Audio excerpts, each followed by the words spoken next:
Baik, Ibu akan jelaskan contoh soal terkait dengan kesetimbangan benda tegar. Perhatikan sistem keseimbangan berikut. AC adalah batang homogen dengan panjang 120 cm.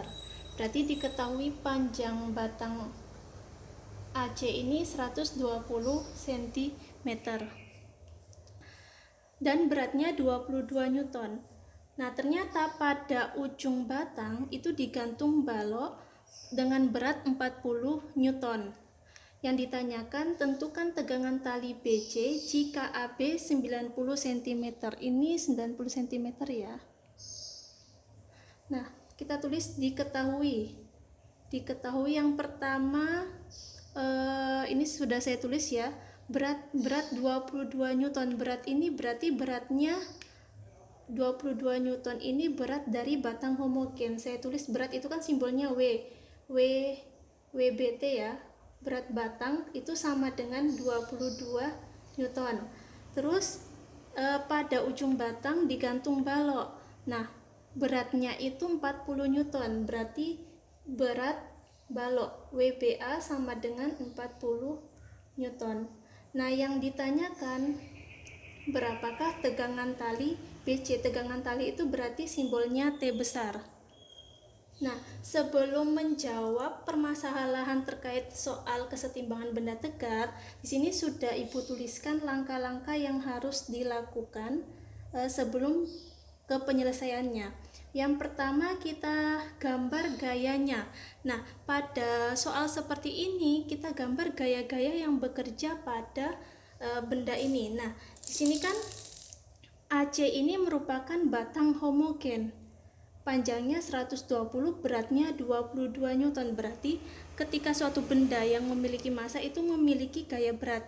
Arah gaya berat itu kan selalu ke bawah. Jadi untuk menggambar gaya berat, kita di posisi tengah-tengahnya gini ya. Di tengah-tengahnya batang, terus tarik arah ke bawah, tarik garis ke bawah. Ini gaya berat batang, WBT. Terus digantung balok. Balok ini kan juga memiliki gaya berat. Gaya berat itu arahnya selalu ke bawah. Berarti ini WBA. Nah, yang ditanyakan tegangan tali. Berarti BC ini merupakan tali ya.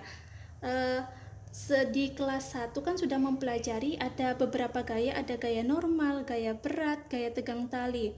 Berarti gaya tegang talinya kemana ini? Ke sini ya. Ini T.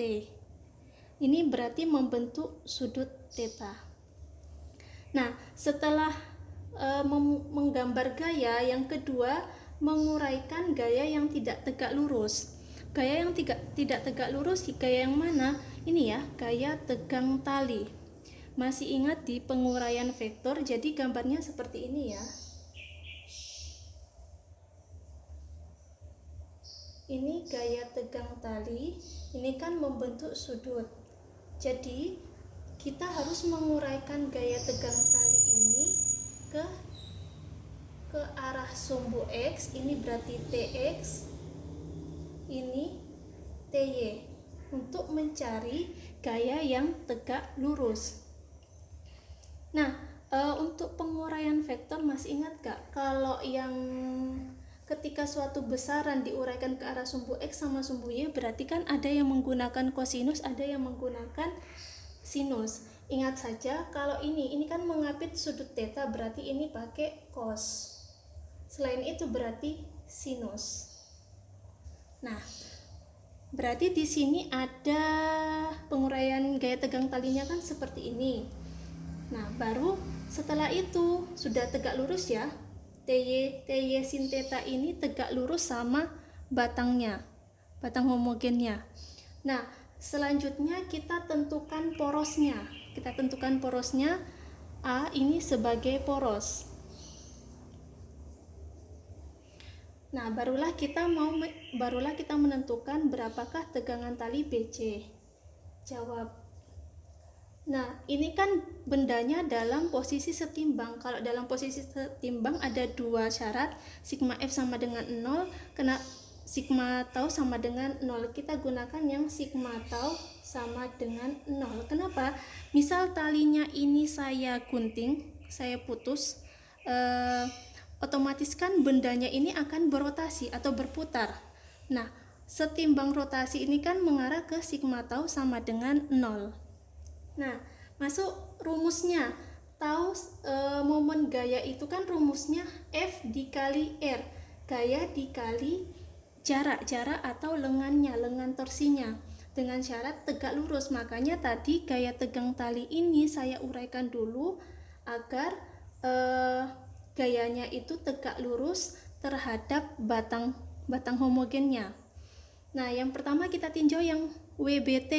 Ini kan sudah tegak lurus ya. WBT sama ini tegak lurus. Otomatis WBT ini akan berputar. Arahnya kemana? Berarti gini ya. Searah jarum jam, kalau searah kemarin kita beri nilai plus. Terus WBA juga searah. Ini plus. Terus yang gaya tegang tali yang TY sin theta ini arahnya kan ke sini ya. Ke arah poros A berarti minus. Nah, baru masuk ke rumusnya. Karena ada tiga gaya, berarti nanti ada 3 momen gaya. Yang pertama, karena plus berarti WBT dikali gaya dikali jaraknya, jarak dari poros jarak dari tengah-tengah ini ke porosnya berapa? Setengahnya ya. Kan dari AC itu 120 cm, berarti A ke tengah-tengah ini 60 cm, diubah ke satuan meter berarti 0,6.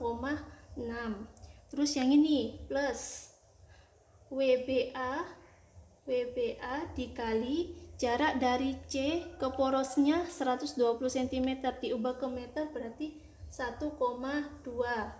Yang terakhir yang min T sin theta dikali jaraknya berapa? Jaraknya juga sama ya, 1,2 sama dengan 0. Nah, di sini Bu ada T cos theta. Nah, T cos theta ini tidak digunakan. Kenapa? Karena gaya tegang tali T cos theta ini kan, ini sebagai batangnya ya, ini kan sejajar atau sama dengan batangnya. Kalau dia sejajar dengan batang, otomatis kan benda tersebut tidak berputar. Syarat benda berputar itu gayanya itu harus tegak lurus dengan jaraknya. Berarti kita cari gaya yang tegak lurus dengan jaraknya sehingga terdapat momen gaya. Nah, tinggal disubstitusi nilainya. WBT berarti gaya berat batang. Gaya berat batangnya berapa? Ini 22 Newton. 22 dikali 0,6 ditambah WBA. WBA 40 kali 1,2 min T kali. Nah, sin theta. Sin itu rumusnya apa? Depan per miring. Depan sudut 90, miringnya belum ada. Berarti untuk mencari miring kan pakai Pitagoras. 90 120 berarti pasangannya ini 150 cm. Otomatis untuk mencari sinus itu 90 berarti 0,9 per 150 1,5. Diubah ke meter semua ya. Dikali 1,2 sama dengan 0. 22 kali 0,6 hasilnya berapa? 13,2 ditambah 40 kali 1,2 itu 48 dikurang T 0,9 bagi 1,5 dikali 1,2 itu hasilnya 0,72 sama dengan 0. 13,2 tambah 48 itu 61,2 min T kali 0,72 berarti 0,72 T sama dengan 0. Sehingga min 0,72 T saya pindah ruas. Awalnya min, pindah ruas jadi plus. Berarti 61,2 sama dengan 0,72 T. Sehingga T itu sama dengan, ini pindah ya, jadi 61,2 dibagi 0,72. Jadi ketemu nilai tegangan talinya sebesar 85 Newton. Nah, ini agak ribet ya. Jadi sebelum menyelesaikan soal seperti ini, diperhatikan dulu ketiga langkah-langkah ini. Oke, sekian dari saya. Wassalamualaikum warahmatullahi wabarakatuh.